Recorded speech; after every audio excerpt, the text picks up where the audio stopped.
Ganon. Just one, ganun. Just one. Tapos, yung kamay niya, nilalagay dito, tapos kung saan umahawak kasi lasing na. Alam mo naman palang lasing na, bakit mo pa pinagsamantalahan? Pwede mo naman nung gumaganon siya ng kamay, tinabig mo. Aminin mo, Mac. Diretsang tanong. Pwede mong tabigin yon, bakit hindi mo ginawa? Plano mo. Gusto ko rin makaganti sa kanya eh. Parang ano yun. Ganti lang o talagang may gusto ka doon kay April? Unti lang. Ha? Unti lang. Konti lang. O baka naiinggit ka kay Albert kasi sila ni April ang nagkatuluyan? Hindi naman. Kasi parang hindi yun ang pinanggagalingan ng paghiganti mo ng cellphone lang, tapos ganon? Tsaka Parang marami rin po type mo sinasabi talaga sa yung akin na- April. Marami rin po sa akin na pinagkakalat ng tismis-tismis sa akin yan eh. Yung sabi niya na ano. Ah, so paano may nagchichismisan tismis? din kayo, mga lalaki kayo, Tsaka ha? marami rin sinasabi sa akin. Na ano? Yung nalaman niya na ano, na hindi naman daw totoo yung ninakaw yung cellphone niya. Tapos maraming pinagkakalat na nagsisinungaling daw kayo so ganito. Wala naman nung pinagchichismis sa amin na mali sa talaga kanya. ng asawa mo. Sabihin mo. Naman talaga asawa mo. Hindi yun ah. Dali lang, sandali lang. Sandali lang, Mac. Eto na naman po ulit yun, Doktora. Eto yung sinasabi na naman na gantihan. Bakit kailangang maging gano'n na naman? Dahil lang sa cellphone, ginantihan, parang lumalabas pa nga, pinlano. Unang-una, Chang, ang isang taong gumaganti, usually nangyayari lang yan kung sabihin natin ay nasaktan. So yung ginagawang paggaganti dito, siguro masyado ng maraming emotional output itong mga batang ito to the point na ang alam lang nila is parang ilabas yung energy nila, i-release nila na pag merong nagalit na ganito or may nanamantala, ganito ang gagawin nila. Mahirap kasi pag ang isang grupo ng mga let's presume na isang komunidad sila.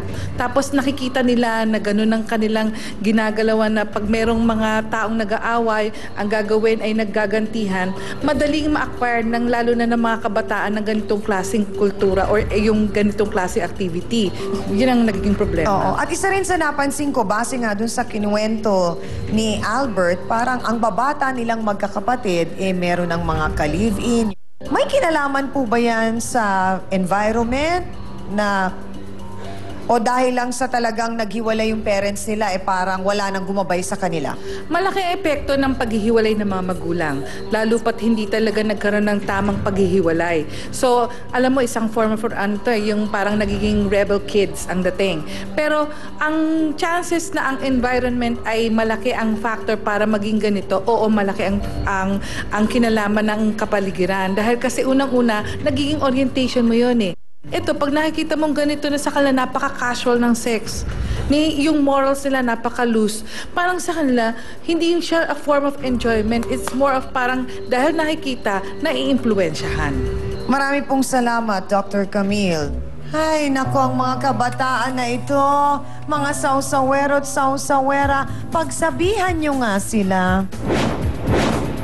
Dahil boto hands to, ito ang inyong trabaho bilang sausawero at sausawera. Pipili kayo ngayon kung pula o puti. Boto hands na, go!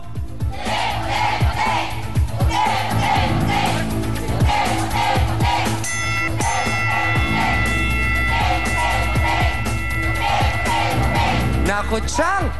Malinaw na dito sa isyong ito, sa nalalaman natin ngayon, ang simpatsya ng mga sausawero at sausawera ay na kay Albert. Yan ang resulta ng ating boto hands.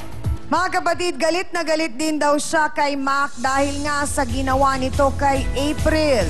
Nagkaroon sila ng relasyon ni Mac noon. Ang ex-girlfriend po na sinasabi na kapatid ni Albert ay narito po kasama natin ngayong umaga, si Annalyn Martinez. Pasok!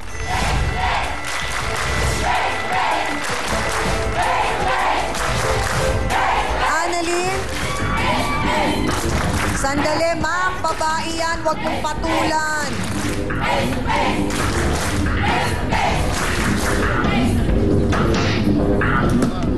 Annalyn, bakit ka nagagalit kay Macmac? Kasi po may ano yan babaero Bakit ba kayo naghiwalay? Dahil po sa kanya, mababae po siya. Ah, so nagsiselos ka dun sa nangyari sa kanila ni April. Di naman po kasi kapatid ko po to, asawa po na kapatid ko yun eh. Kasama ka nung gabing yun, di ba? Opo. Naginuman kayo. Opo. May nakita ka bang kakaiba sa Di po kinikilos kasi, nila? Umuwi na po ako nun kasi yung anak ko po nagising. Nauna kang umuwi. Opo, tas naiwan po sila. Naku mga kapatid, wag po kayong aalis dahil malapit na nating makilala yung sinasabing April na pinagsimulan din ang gulong ito sa pagbabalik po ng Face to Face.